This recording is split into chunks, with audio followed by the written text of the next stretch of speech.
Scary story time while I reactivate this slime. Oh my gosh. I get my money's worth, so get yours. Yeah. It just looks like I put a whole bunch of glue all over the table, bro. Ghost in the Backyard edition. Like, So this happened when I was in elementary school. I was definitely a little kid, and I remember I was in my room at the time, and I was doing something with my sisters. I cannot remember, but I was at my dad's house, and I remember that room always gave me the heebie-jeebies at nighttime because it was just creepy. I don't know, but I loved being in it in the daytime because of the windows, right? The way this room was kind of set up was that I can see kind of half of the front yard and then the backyard, right? I can see that. Now, I remember minding my business with my siblings and then seeing a man walking along the sidewalks in front of the house. Now, this man kind of had his head down and he looked like he was minding his business.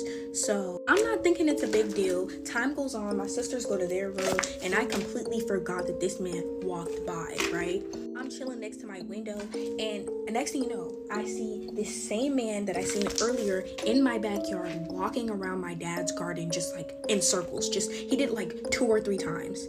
I'm looking at this man, full on staring at him. He doesn't make eye contact with me once, and then I see him kind of walk in the direction where my window is to kind of hide behind our playhouse. When he ducked behind the playhouse, I ducked too. So I duck, and I'm kind of peeking over my bed through my window. I see him get up, make direct eye contact with my window, walk into this corner where this old tree was, and he's just there.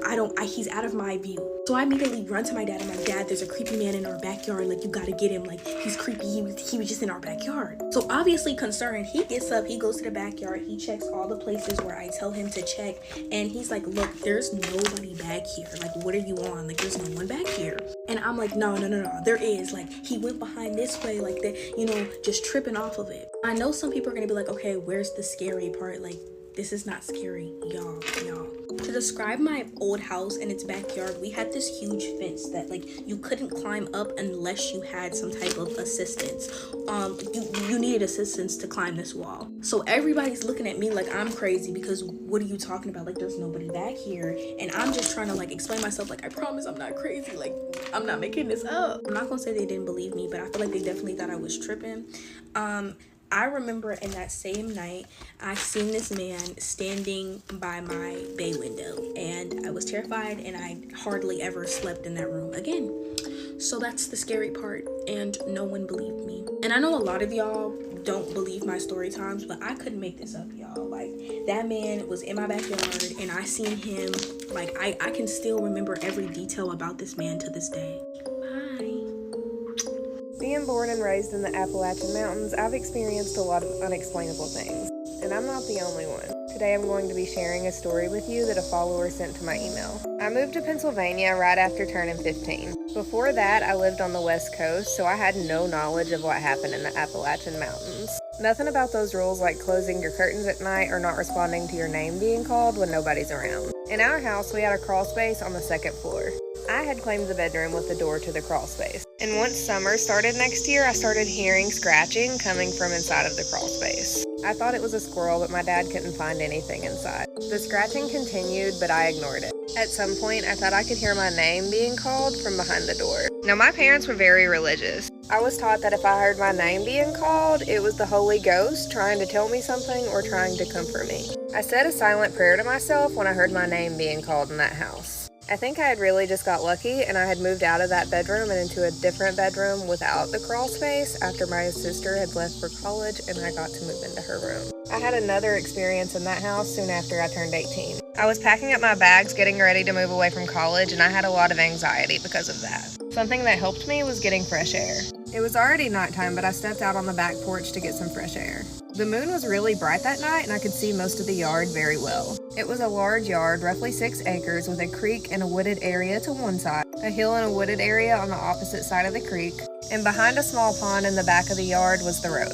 I knew this area had animals that were out and about, especially late at night, so I took a look around to see if I could spot a fox or a deer. At the road, I could see what looked like 2 glowing eyes attached to some figure. It looked like a deer, but it was staring at me. And the porch light was on, so it was very clearly lit. I thought it was kind of cool until it started getting closer. The yard was massive, and there was a rough 3 to 4 acres of land between the road and the house. This thing was moving fast and moving very intently. It got over the guardrail and was making a straight line towards me. Even with the moonlight, I couldn't really make out what it was, but at that moment, I thought it was like a wolf or something. I ran inside, locked the doors, turned out the light, and ran into my bedroom. I spent the rest of the night underneath my blankets and muttering prayers to myself. In the morning, I told my dad about the animal I had saw outside last night, and he had only found some scratches on the wood on the porch. Creepy story time. I actually have a picture to go along with this story, so I'll share it at the end of the video. So when my son was about a year old, we went to Burlington. It was early in the morning. I remember I dropped my daughter off at school and I went straight to Burlington. When we get there, I head over to the clothes section. The minute I get to that section, I can feel a presence. I try to ignore it because I'm with my son, so I'm just there trying to interact with him, trying to keep him entertained. He's a year old. And I continue to feel this presence just getting closer and closer and closer to where we're at, to the point where I'm like, I need to go. Before I left, I took a picture of him because he looked so cute with his little Ninja Turtle hat. Didn't think anything of it, went home. When I went home, I look at my phone and I see the picture and I see this. So here's my son with his cute little Ninja Turtle hat. But whose hand is that? Whose hand is reaching for the cart? There was no one around. I'm the one taking the picture, so I'm behind the camera. It doesn't even have fingernails. Whatever it was, we never figured it out.